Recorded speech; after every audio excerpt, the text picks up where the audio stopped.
Alrighty, evening everyone. I think we've got everyone in the room. Can you all hear me all right? Pretty good? Okay, excellent. Thank you so much for coming, everyone. My name is Jake Gallo. I'm the student project manager for our 2013 Solo Decathlon team. You'll be hearing a little bit more from my team and I later in the night about what we've been up to. But first, I'd like to start off with what you're really here for, which is the Alumni Speaker Series. I'd like to say a special thank you to the creators of the Speaker Series. We have with us tonight, I think, 3 of them, and if you guys want to go ahead and raise your hands. Nate Barreras, hi Nate, Brent Izutsu, and John Torrey. Thank you all so much for creating this. So the goal of the speaker series, and those 3 I'm sure would be happy to talk to you more about it after the presentation tonight, is bringing Bronco history and traditions to current students, local alumni, faculty, and staff by educating them on what different aspects of campus life was like over the years. So that's mostly what you're going to be hearing from our 2 guests tonight about. I would also like to just let you guys know that the campus speaker series, or the alumni speaker series rather, is an ongoing thing, so keep a lookout for news on future talks much like this one. So with that, I'd like to briefly introduce my 2 guests who will be able to say a lot more about themselves.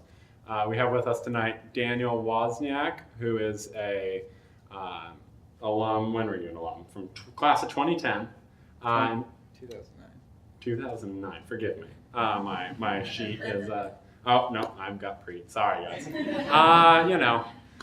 Made sure to fact check 2 to 3 times. So Daniel Wozniak, 09 alum, who is kind of a mentor to the current Solo Decathlon team, and he'll be talking a little bit about his experience with that.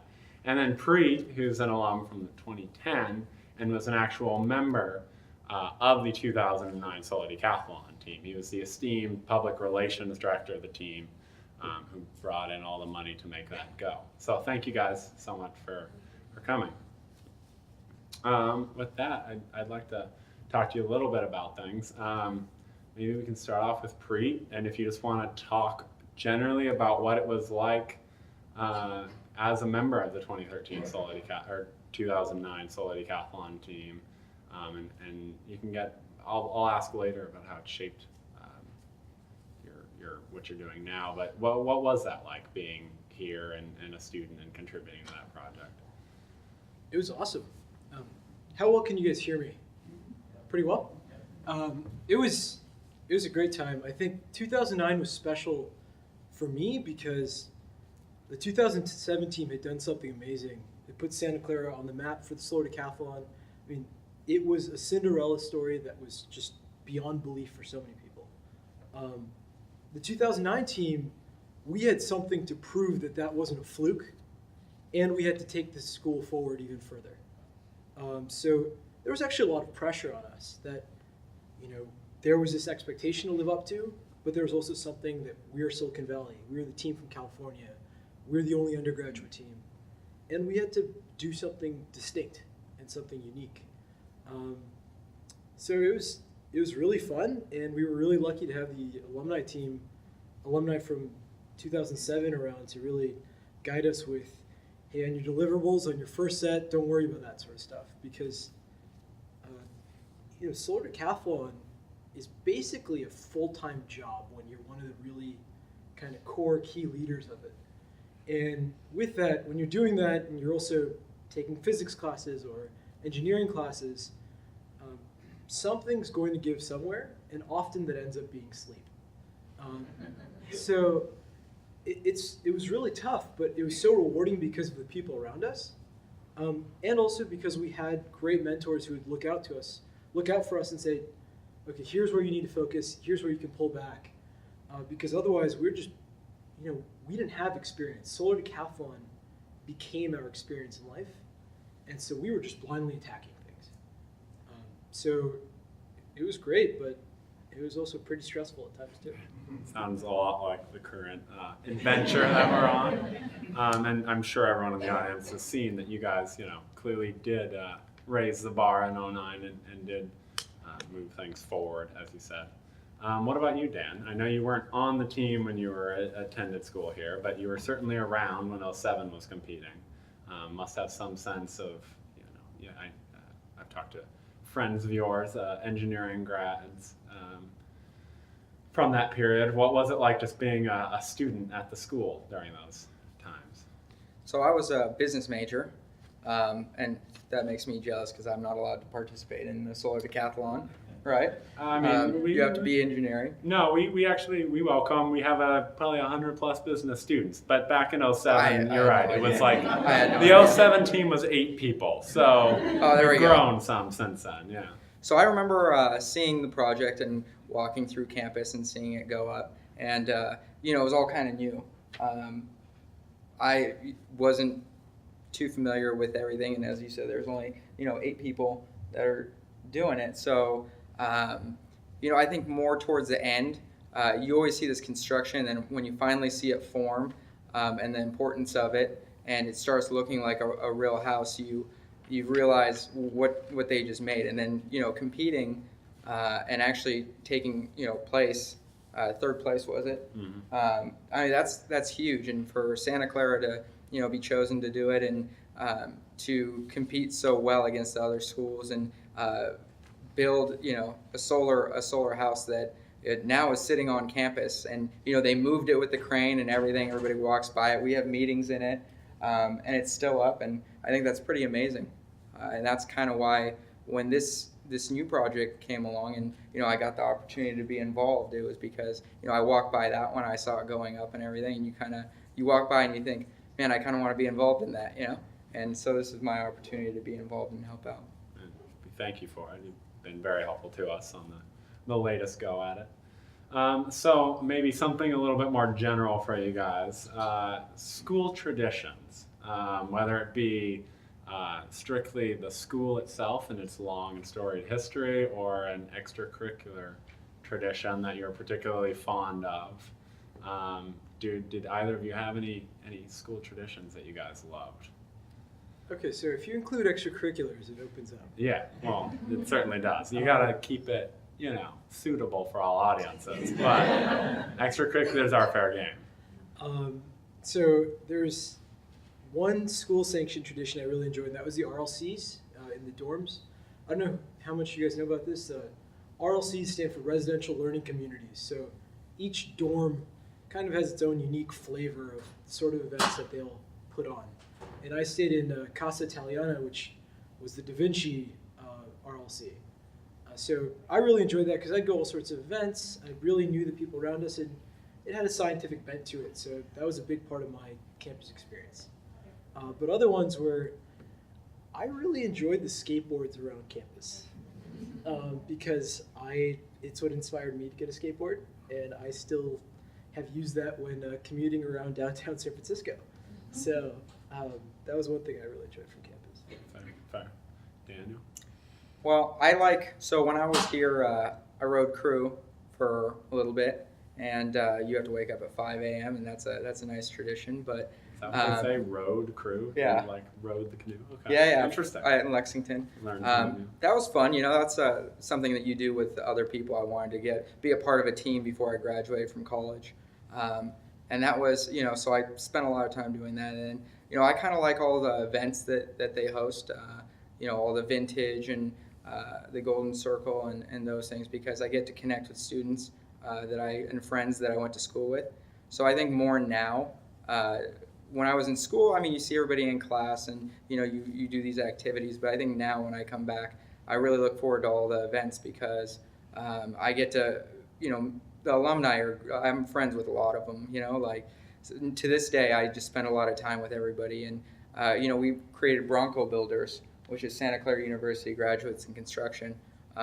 We just got together and we thought, what's another thing that we can do where we can bring people together, other alumni, and spend time, networking and helping each other find jobs or whatever it is. So Bronco Builders for everybody, if you would like to get involved. We have over 200 members now. Shameless plug. Yeah. Okay. I'm a Bronco it's for builder us, too. right? I'm a Bronco builder too. No, It's I for us. appreciate it. That's fair. Excellent. Yeah, we have a number of former crew people on the solo decathlon team. It seems like they say, I'm going to do crew and solar for about a week before the sleep deprivation hits. 5 a.m. wake-ups and solar do not go well together. So we have, like I said, probably half a dozen people who were former crew and then joined us. Great. Well, how about now? You talked about coming back and meeting current students at events, and I mean myself included. What advice would you have for the student body at large, and then maybe kind of tailored towards solo decathlon, those of us who are trying to tackle this immense project? Teamwork is huge. Working well, planning everything out, and putting the extra time in. I think that's what makes the difference. When I think back, and every time that you put that extra effort in, where instead of just going home at 5, you work until 1 or 2, and you actually feel accomplished a.m. And you actually feel accomplished, and your brain hurts. You really haven't solved anything until you're just mentally exhausted, and then you just figure something out. And I think that just saying that you really need to put the effort into it, and then put 20-30% more than everybody else is, you don't have to be the smartest person, but if you have dedication and you put that time in, then you're gonna be the winner. That's a lesson that our team has learned well. What about you, Preet? For having been a solo decathlete yourself, what would you want to say to the members of the current team, or just current students in general?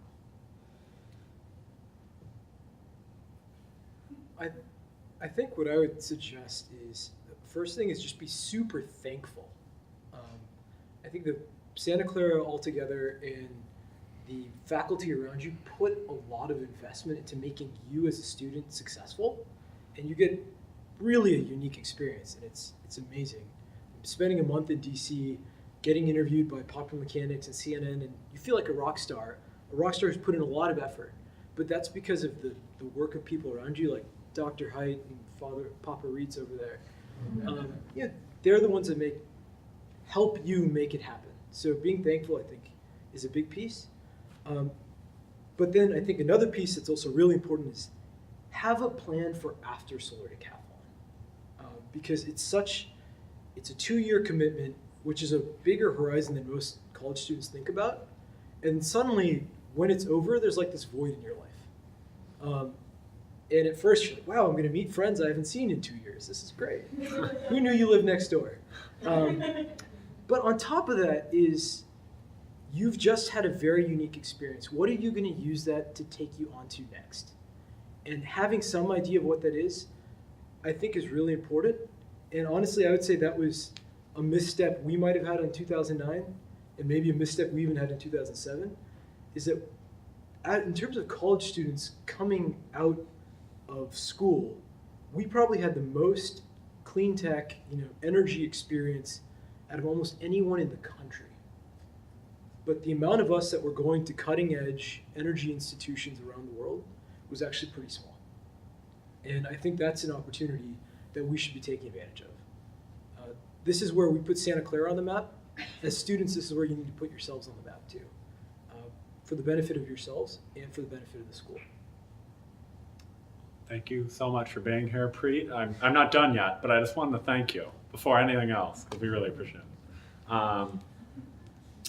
I'd also like to pigtail off of that and ask about, you've already touched on it, but how did you said you guys maybe had a misstep there, but certainly the solo decathlon and your Santa Clara education did have a huge impact on what you're doing now. I'm sure it shaped your future some. Would you like to talk about that a little bit? How do you feel that it has affected things? Sure. It's affected in great ways of just giving me a sense of working with other people, like you said, teamwork. What we did wasn't possible. It was the sum of our total parts that made what we did possible. And so Solar Decathlon taught us a lot about teamwork and also thinking a little bit longer term and putting a plan together and then executing against it. And that was really helpful for me because after Santa Clara, I went to work for a company called Zynga in San Francisco. Some of you might have heard of them. They make games like Words with Friends, Farmville. And because of my experience in college, I was much better suited to actually work on a team and have a lot of success while I was there. I left some time ago to start my own company. But I think Santa Clara and Solar Decathlon was super helpful to me on actually having a sense of doing something novel and creating a plan to attack that and working with fantastic people. Yeah, excellent, excellent. And what about you, Dan? Your Santa Clara experience, how would you say that that's really helped to shape what you're doing now? I know Bronco Builders is obviously a big part of things, and that's an alumni network. But beyond that, or even within that, how has it really affected things? Well, I was a audit major, or I'm auditor, but accounting major, and I went into audit and tax work for primarily commercial construction companies, and I worked with them for many years, and went on to software and realized that, in venture capital, realized that I like commercial construction, and while I was there, I wrote some software and figured, well, why can't I do that for commercial construction?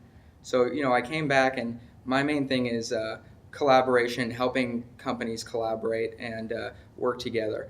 And, being a part of this team, what I try to bring to them, and, one of the things, the forum that, we were going to start using is helping people work together and helping them, I'm not an engineer, but, helping people communicate and how to run the project and things like that, and getting them ready for when they get into actual construction companies and they're working for Rudolph and Sletten, and all of a sudden they're like, well, I'm working with these huge teams and all these things are changing all the time, and things aren't on time. How do I deal with that?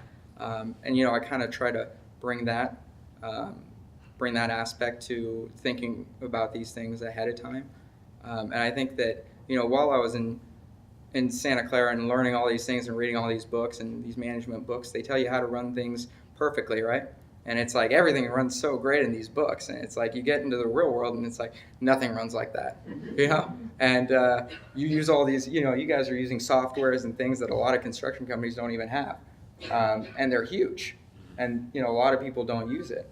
So coming back and talking to you guys and making sure that you take that into industry and help actually bring these collaboration, these working together and everything to the industry over the next 5 or 10 years, that's going to make a huge difference. Mm-hmm. Yeah, absolutely. We feel like we'll be able to carry it forward some.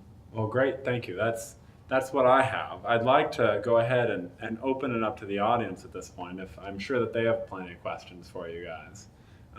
So shall we go ahead and do that? Any questions from anyone in the audience? For our two esteemed guests. Yeah. I'll go in the back. What did you get your degree in, Reed? So my degree ended up being in engineering physics, which is this kind of shadow major in the College of Arts and Sciences. But I actually skipped around a lot. I came to Santa Clara as a business major. I went to bioengineering, and then I was debating mechanical engineering, and finally went to engineering physics. So that's what I got my degree in. But I'd really say my degree was Solar Decathlon. We like to say that we spend, I would say at this point, I'm in my senior year, so senior year slump is in full effect. But probably 50% of my time is Solar Decathlon and 25% is actual coursework, with the other 25% being unaccounted for. So yeah, Solar Decathlon, I hear you there. It's pretty significant. Anybody else have any questions for our guests? Yeah. You turned out to be one of the key kind of faces to the world as the media for the Solar Decathlon project. And Thank you. Did that, right?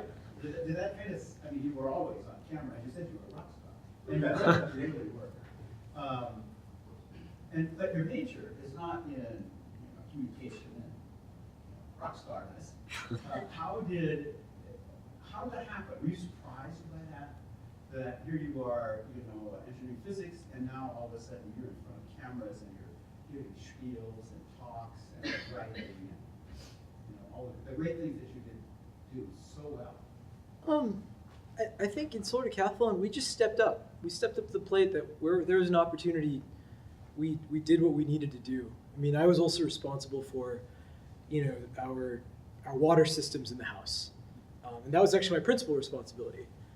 But that turned out to not be as important as some of our communications and our other plans. Especially, I don't know how much you guys know about the actual structure of the competition, but there's criteria in which the houses and the teams are graded upon. And you literally get awarded points. And so the sum of those points determines who wins the competition.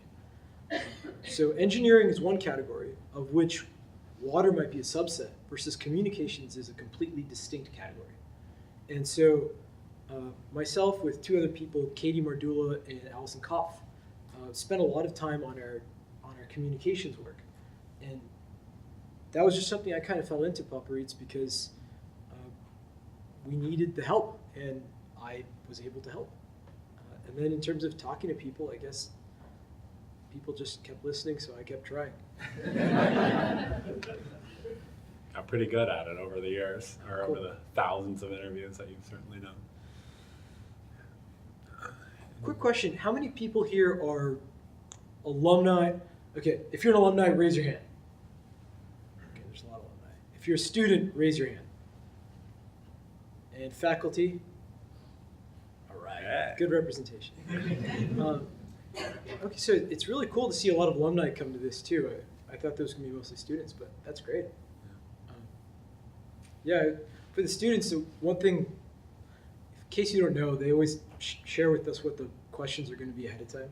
So, and so one of the things we were supposed to say is, what advice would we have for students? And one thing I would really suggest is truly have your own plan. And I think a lot of alumni would tell you this, like, career advice and career shaping becomes a pretty important thing, especially in this geography where people move between jobs very frequently. Have an idea of what you want, and then Santa Clara will help you get there. Because it was only through Santa Clara's network I got my first job. I visited a guy named Brian Nider at 7 a.m. in Redwood City to talk to him about Solar Decathlon. And so I would really make an effort to know what it is you're gunning for. And then you'll find a ton of support from this campus. They're a very supportive network. Thank you. Yeah, we're finding it out ourselves firsthand, definitely, how great the school is. There's not a lot of schools that have done. When my team does present, we'll talk a little bit more about the decathlon at length.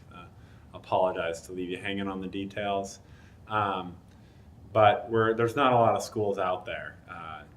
Few, if any, who've competed 3 times now, and this will be our 3rd time, and that's really just testament to our faculty, Dr. Height and Father Reeds, and the great support that we've gotten from alumni and faculty alike. So yeah, thank you for bringing that up. Do we have any other questions from the audience? Oh, we have a couple. Yes. I was wondering how the experience of working on the Solar Decathlon maybe played into your desire to start your own company or your ability to do so. And what is your company? Sure. In terms of, I applied to Santa Clara because I knew I wanted to start a company when coming out of high school. I wanted to be in this geography just because I wanted to start a company. So I had known about that for a while. Solar Decathlon really helped me do that because I'd had tons of ideas since high school. But it was only after Solar Decathlon and after some professional experience that I had an idea of how you go about that, how do you actually execute to take your ideas to fruition, to finally this beautiful house that gets shipped to Washington, D.C. that you can sit in, from a design on a paper to something you can stand in and sleep in and eat food at. That experience is what Solar Decathlon taught me a lot about. And then what my company does is, so if you look around campus, there's the blue emergency towers. We take that functionality and we put it onto your mobile phone. So that way, in the case of an emergency for any student, it's only 2 taps from their home screen to share their GPS location with campus security. So our product is the fastest way to get help, period. We're faster than 911. So that's what my company does. And did we have, yeah. What do you think was the hardest or most difficult issue during the whole process, and how did you overcome that? Maybe not the most difficult, but a really difficult. I don't know. There's one I can really, I know, but I. Did I talk about it? Okay. Oh God. All right. So there's. You can ask me about that one on 101 after. There other ones were just, again, we're students, and there's a lot of stuff we didn't know how to do. We didn't know the right way to ask for money and donations, and we had to do that a lot. And so the school helped us out, but it was really hard. What are the right ways to make certain designs, or even find how to do plumbing? We literally went to a random contractor in Redwood City, and we just cold called them and said, "Hey, we're students. We don't know anything about plumbing. Could you help us?" And we went there, and I remember buying him Subway sandwich because it was the only thing I could do to offer for help. And he spent 3 hours with us, just telling us how to make plumbing drawings. And then later on, his team and his company came to help us do the plumbing. And honestly, I think we got over most of our problems because we were so naive, because we were so determined to achieve what we said we would. So that was how we overcame a lot of the things. There was a very specific issue, but again, you have to ask me about that after. And I'd like to ask, you're now more or less forming your own company too, right? You're at least marketing your own product. I don't know if it's the Dan Wozniak company, but it's a similar experience, right? I mean, you formed your own company, as have you, and Solo Decathlon, I always sell it the same way that you do. It's like it's a startup. We're a bunch of people who've never built anything, and we design and build and produce and market a product, which is a several $100,000 house. But what would you say is been the biggest challenge in that, in creating a company? Because it's a very parallel experience to the Solo Decathlon. Yeah, so like I said, I was in commercial construction, and it's a very certain mindset. And then I went into venture capital and software, and worked with a lot of companies that took funding. And I have this thing about, bootstrap, right? The construction industry. You want to start and just build the company and not take any money from anybody. And so that's kind of what I did. So, I wrote a software, and that works pretty well. I automated the software revenue recognition system. So that's great. So that's funding me, building my company as far as now. But getting everything together and just doing it yourself, and doing everything from getting your own business cards, which I found out cost money, and The Vistaprint ones are not good. Those Yeah. free 250 from Vistaprint, unless you want a tractor on your business card, they're not free. and writing contracts and making sure they're correct, and going and then talking to people. I was an auditor and I did tax, and I'm not necessarily a sales guy, so it's kind of difficult to go in there and sell something and explain to somebody. I'm pretty techie and I'm nerdy, and so I get into details a lot, and it's just being able to play all the different hats. And then once you get into doing the work, and you're talking to all different people and trying to communicate and plan everything out. You go in there and you've got to talk to 30 different people, schedule everything, things get moved around, and that's teamwork. You have to learn how to do all that. You have to know how to be a problem solver, right? So it's not, you don't have to learn anything but how to be a problem solver. A lot of the stuff you're going to encounter, you won't know how to fix it, and you just have to know how to figure it out and how to look for a solution. And I think that Santa Clara taught me that, and I think that working throughout my career taught me that, and that drive that I'm talking about. That when you go in there and you just put that extra time into finding a good solution, that'll pay off. there. Yeah, we're feeling the same thing. Okay, great. Well, with that, I think I'd like to say, oh, sorry, was I cutting someone short? Yeah, sorry. We'll do one more question. Yes. This is to anyone who can answer it, I guess. What sets the current 2013 team apart from the one you guys worked on? What makes you guys think that this team can take first place? Jake's the leader. Jake. Well, I'm taller than either of these two.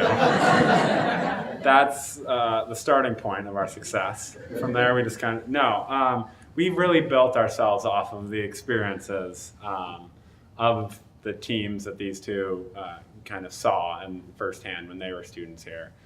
You'll be able to see it some in the presentation, but we had an alum from 07 come and visit the other day, one of the Fonts brothers, the legendary Fonts brothers of the 07 team, who were kind of instrumental in a number of the systems.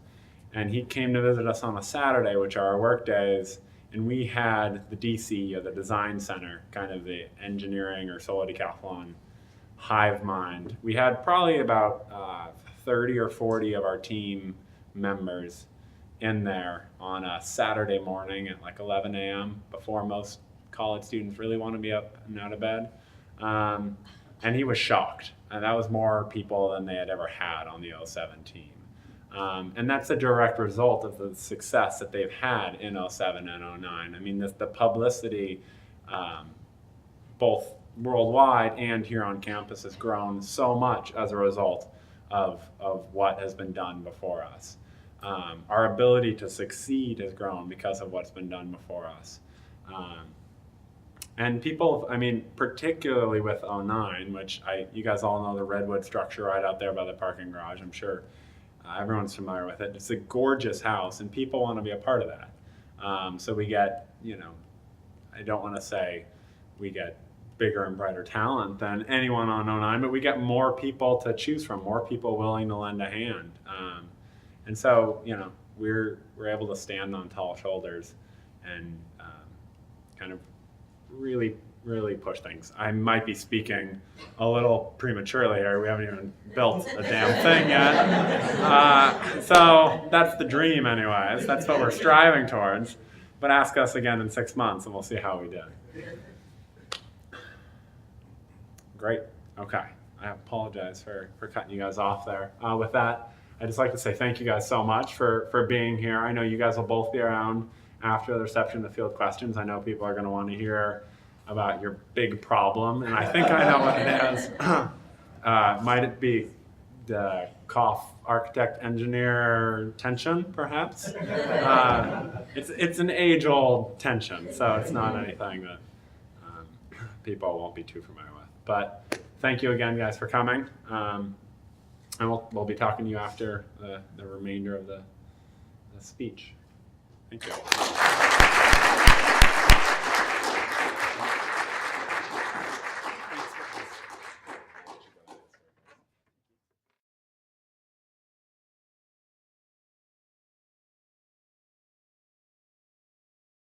This is a small group of the 2013 team.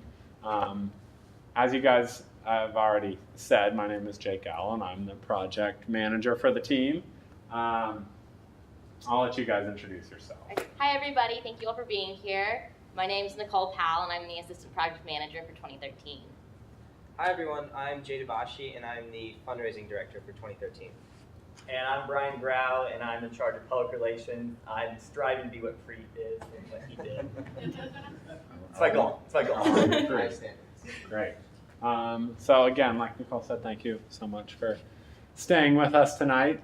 So you've already heard quite a bit about it, but I'd like to get a little bit more into the history of our past success with the Solar Decathlon. So as you guys know, we've now competed in 07 and in 2009. The 2007 Cinderella story, as Preet referred to it, and that was our start, and not a very pretty start. A rough start. A team of about 8 to 10 students got together and decided that this was something that they really wanted to do. We weren't even selected in the competition to begin with. We were the 21st team or so we'd like to believe. I think the truth is that there was another California team, I think it was USC, one of the Southern California teams, was selected and then dropped out. And so they gave the spot to us instead. So that was how we got our start. 6 months late to begin the design and build process, and not even originally selected for the competition. We scrambled, got that house together, loaded it on the back of a truck to head to Washington, D.C., and an axle snapped on the truck trying to pull out of the campus. So spent all night rebuilding the axle. I don't know what you do to fix an axle. I assume it's rebuilt or replaced. Wouldn't even know. Hopefully not something that we have to deal with. And got it on the road before it snapped again in the middle of nowhere, Kansas, it's Kansas. The worst place for an axle to break, I imagine. I didn't even know there were mechanics in Kansas. So had to spend another couple of days broken down in Kansas, working to repair that. Meanwhile, other teams, we have about a week to build these houses on the Washington Mall in DC in front of the Capitol building. At this point, we're 3 days late. Other teams have structures, their house pretty much completely put together. And we have an empty lot with the Secretary of Energy standing there with a few smiling members of our team waiting for the cavalry to arrive. We got there. First competition we announced is architecture. It ain't pretty. I got 18th. So 18th out of 20th. Out of 20 teams, rather. So not great. Over the course of the next week and a half, first place finish in this, first place finish in that, we pulled up to third, beating out Carnegie Mellon, MIT, other top name engineering schools from around the world. So 2009, story's a lot shorter. It went a lot better. Preet may beg to differ, having actually been there. It might have been a rough time, but built a beautiful house. No axles broke. First place in architecture. And unfortunately, due to some bad weather the last couple days and a team of cheating Germans who spent about $1.5 million on an 800 square foot house, we slipped to third again from our first place, which we'd held on to for the bulk of the competition. So that's our history. And with that, I'd like to leave it to my team to tell you a little bit more about what we're doing now. So that's what we've done, but now we're here to talk about 2013. And this picture is of the Orange County Great Park, which is where we will be building our house rebuilding our house in a few short months. And that's the biggest, and in our perspective, the best new thing for 2013, because we don't have to drive our house across the country, which means if an axle breaks, we have a little bit more wiggle room in our schedule, because if it really needs to happen, we can get down there in a day. But there's a few other things happening in 2013 that we'd like to share. So while we used to be the Cinderella story or Team California, now they've thrown us into the mix with some other schools. Most notably, the one who's just up the street, Stanford. We've had them down for a barbecue. We tried to be really nice, but there's a little tension between who is the true heart of the Silicon Valley. And we are definitely ready to prove that it is in fact Santa Clara. So there's one more thing about 2013 that I want to share with all of you, and that is the new affordability contest. They introduced that in 2011, so some teams have had to deal with that since, and the target cost for all of our houses is $250,000. As you can see, the average house in 2011 did not make that. We are trying very, very hard to be able to make that deadline, but we're starting to learn that it really is a competition and is a game. As Preet mentioned earlier, some things become more important than others when it comes down to the points. So we've decided, mainly as a team, that we think shooting to have our house fall under $3,000 is where we'd like to sit, because we think that extra $50,000 will be able to give us systems that will help us win in all the other categories. So sacrificing the 5 to 10 points for the extra 50 grand, we believe is the correct choice. So that's sort of what we're doing now. And I'd like to introduce you all to Radiant House. This is the latest rendering of our soon to be beautiful and actually functioning and standing house. If everything goes well, fingers crossed, all of you please keep them crossed for the next 9 months. So our design philosophy has been efficiency, economy, and elegance. That's really sort of what we've wanted our house to embody, what we've put into our team, and this is a product of, I will say, blood, sweat, and tears, many sleepless nights, many long days, and even, I'll go as far as to say a few arguments. We're a team full of big personalities. I believe everybody else who's been into the DC ever on a Saturday hates us because you know when we're in there because we are yelling, we are loud, we're like, no, I have an idea, this is my idea. But in the end, we truly are really proud of what we're doing and very excited to see it come to life. To give you all a little bit better of an idea of what it will be, we're going to go ahead and play for you our animated walkthrough.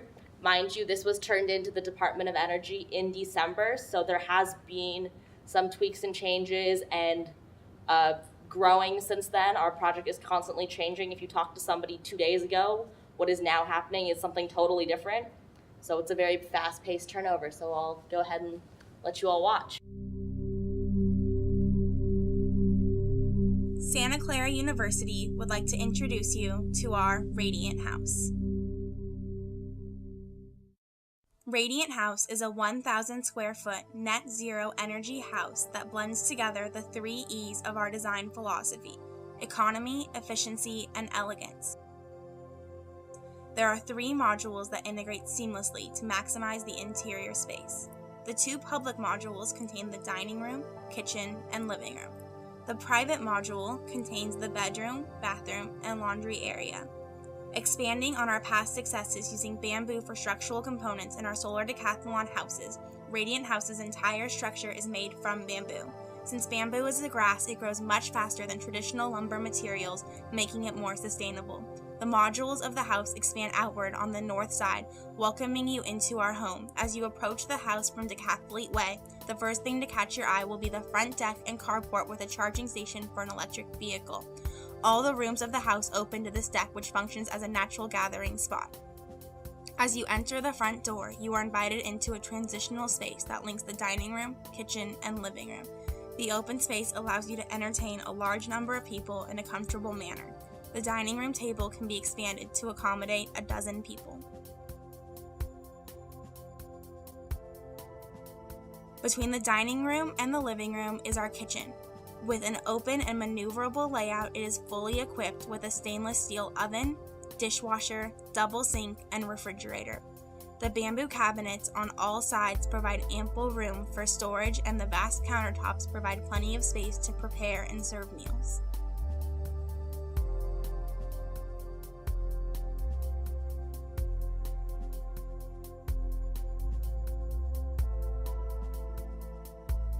The tall ceilings give the house an open feel, and the operable clear-story windows allow natural light to illuminate the living room and kitchen and can be opened to allow hot air to rise and escape, cooling the house. The living room provides a sizable leisure area and can be opened to both the front and back decks in order to integrate the outdoor space with the indoor space. The furniture is completely movable to suit the homeowner's needs. We have an extensive control system that controls the lights, operable clear-story windows, and the operable patio doors, so that from anywhere in the house, these can be adjusted by the homeowner using a tablet computer or from anywhere in the world with a smartphone. Walking through the living room, you move from the public sector to the private module. On your right is the bathroom and laundry area, while the bedroom is on the left. Inside the bedroom, you'll find a large walk-in closet, as well as a small desk that can be used as a study. The bedroom is located away from the public space and has its own private deck.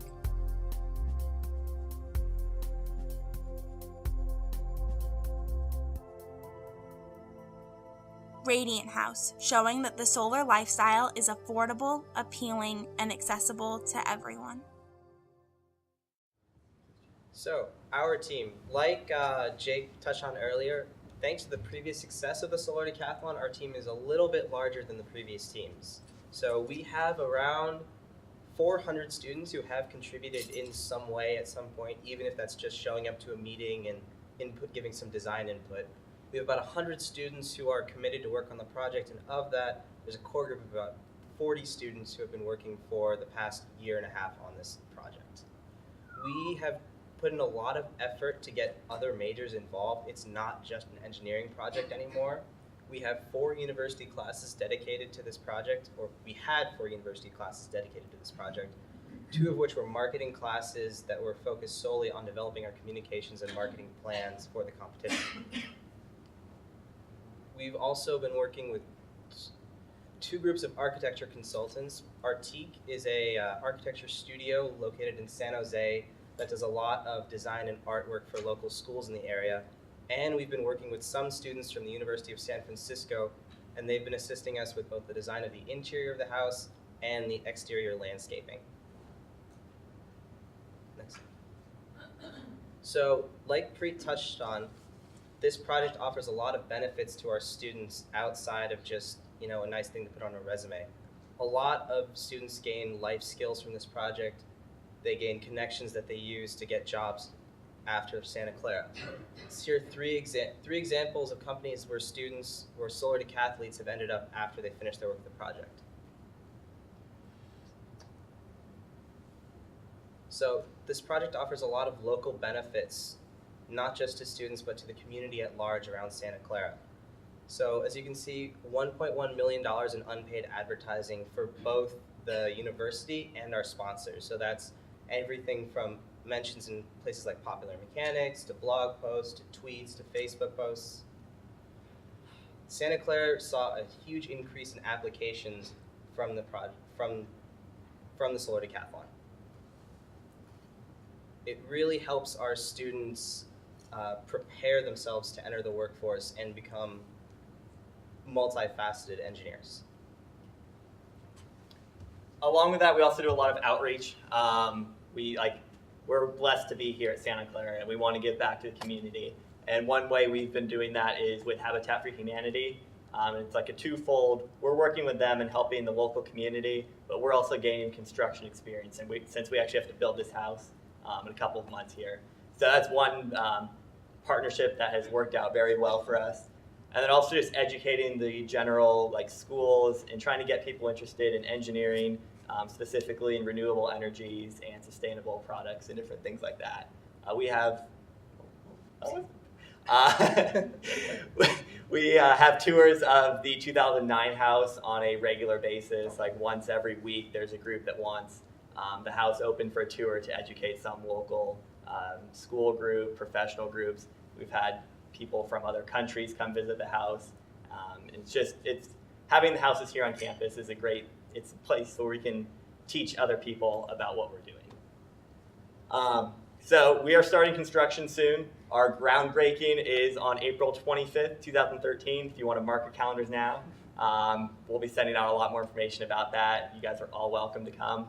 And that's when we'll be kicking off our construction season. And then it'll be 5 months of a lot of hard work. And there's also many ways that you can help. As Preet mentioned before, we do have to raise all of our own money, and that is a struggle. So any in-kind donations, we are greatly appreciative. If you guys work for companies that have products, in-kind donations are also very helpful. And then also, if you know anyone in Southern California that has housing, knows good food places, please let us know, because we're going to be down there for a month rebuilding this house and competing, and we need places to stay, food to eat, activities to do to keep our minds off of Solar Decathlon. We're forced to take a break. They close down the construction site for periods of time, and we're forced to take breaks. It's new, I know. Yeah, we're not allowed to work 24/7. Yeah, we can't work 24/7. They kick us out at 2 a.m. Yeah, we have to sleep. So anything to get us off the construction site and just having a good time, please talk to us after this presentation. All right, and with that, we should be good. Thank you.